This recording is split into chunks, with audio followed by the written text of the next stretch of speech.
Hi, ఈ రోజు పొదలు సీరియల్ ఏం జరిగిందో టకా చెప్పేసుకుంటా పోతాము.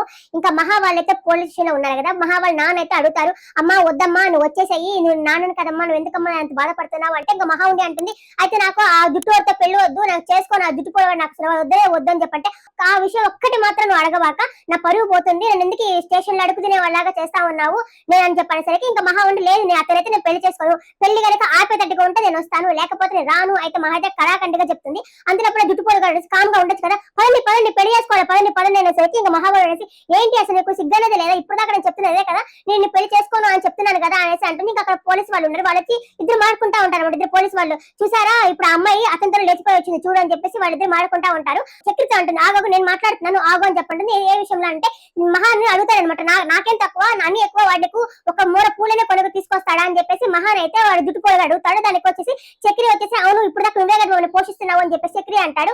ఆ విషయం మీద మహా ఉండి ఆగకు నేను మాట్లాడుతున్నా కదా అనేసి ఇంకా పోలీసు వాళ్ళు ఉండేసి చూసావు ఒకరంటే ఒకరిని మాట పన్నివ్వడం లేదు, అంటే వాళ్ళిద్దరు ఒకరిని ఇష్టపడుతున్నారు కదా అని చెప్పేసి వాళ్ళిద్దరైతే అనుకుంటారు. ఇంకా మహా వాళ్ళ నాన్న ఉండేసి ఇలా కాదు వస్తావా రావా ఇంటికి నానని చెప్పంటుంది. సరే ఇంకా మీ పై ఆఫీసర్తో మాట్లాడతా అని చెప్పి బయటకు ఫోన్ మాట్లాడడానికి పోతారు. ఇంకా ఆ ఇద్దరు పోలీసులో ఉండేసి మహానేమో సపరేట్ గా తీసుకెళ్తారు, అలాగే చక్రినేమో సపరేట్ గా తీసుకెళ్లేసి చక్రిని అడుగుతారు అనమాట, నీకు ముందు అలవాటు ఉందా, ఏం అలవాటు ఉంది, ఇప్పుడు కానీ ఆ అమ్మాయి కానీ వాళ్ళ నాన్నతో పోయిందని నీకు కిడ్నాప్ కేసు పెడతారు, ఇంకేదైనా అయితే నేను చంపేస్తారు అని చెప్పేసరికి వా అమ్మ చంపేసేలాగా నాకు భయం, అంటే దీనికి ఒకే ఒక మార్గము, నువ్వు ఆ అమ్మాయిని పెళ్లి చేసుకోవాల్సిందే అంటే పెళ్ళ అని చెప్పి షాక్ అయినట్టు నటిస్తాడు. కానీ ఎందుకంటే చక్రికి కూడా మహాని పెళ్లి చేసుకోవాలనే ఉంది కదా, షాక్ అవుతాడు అనమాట. అవును పెళ్లి చేసుకోవాల్సి ఇక్కడ ఈ అమ్మాయితో ఇంకొక పోలీస్ అయితే మాట్లాడుతూ ఉంటాడు.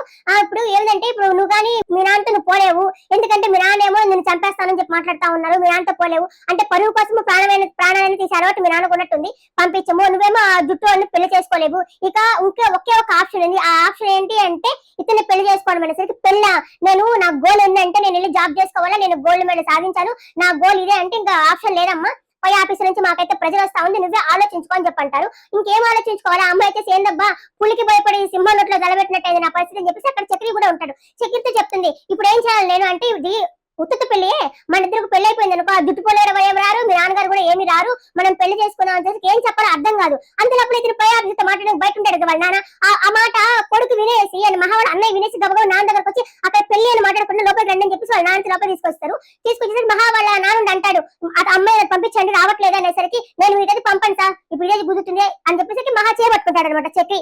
అమ్మ నేను నాన్నమ్మ నీ శత్రువులు కాదమ్మా, నేను ఎందుకు నువ్వు రా అంటే ఆయన అంత పట్టుదల పట్టకపోతే కూతురు ఇష్టమైన పెళ్లి అతనితో నాకు ఇష్టం లేదు అన్నప్పుడు ఓకే అమ్మా నీకు ఇష్టం లేదు కదా నేను చేయను ఒక్క మాట చెప్పడం లేదు, ఆయన కావాలంటే నేను చంపుతా అంటున్నాడు కానీ వద్దని చెప్పట్లేదు. ఇంకా చక్రి కూడా చేపట్టుకునేసరికి చాలా భయపడిపోతుంది అమ్మాయి, ఏం చెప్పాలి సమాధానం ఏం చెప్పాలి అర్థం కాదు. ఇంకా నెక్స్ట్ స్టెప్స్ లో మళ్ళీ కలుస్తాను, బై బై.